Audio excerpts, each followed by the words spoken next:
The question is how workers' compensation differs from another type of personal injury claim. And the answer is in almost every way. First of all, other types of personal injury go before the traditional court system, the judge in the black robe like you see on TV.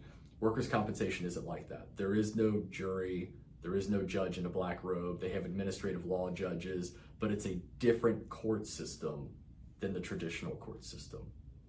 Second, one thing people don't realize about workers' compensation is liability almost never matters. The entire idea of workers' comp is that employers and employees sort of agree to a different system where liability doesn't matter as much as the fact that you were hurt on the job in most cases.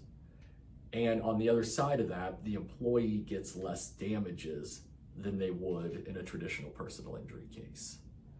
And when it comes to the less damages part of it, another major difference, in traditional personal injury cases, you get paid for your medical bills, your lost wages, pain and suffering, and all of those things are wrapped into one big settlement.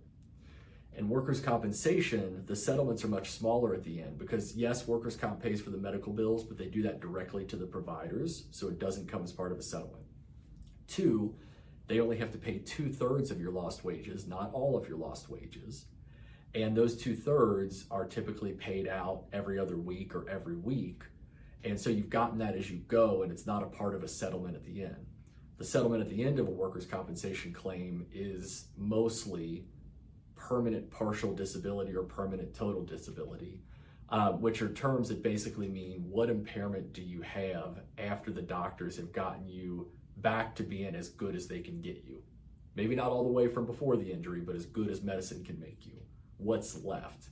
And that's what your settlement in workers' comp is. It is ordinarily much smaller than what you would see in a similar settlement in a personal injury case.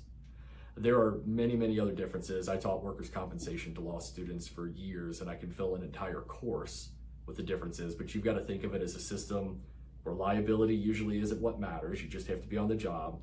Your damages are going to be completely different from what you've heard of on TV before, so you can throw what you think you know about damages out the window. And you have got to make sure that you go into this while giving good notice to your employer and talking to your doctors about what your job duties are so that they can advise the employer and the workers' compensation carrier through the medical records about whether you can even go back to work.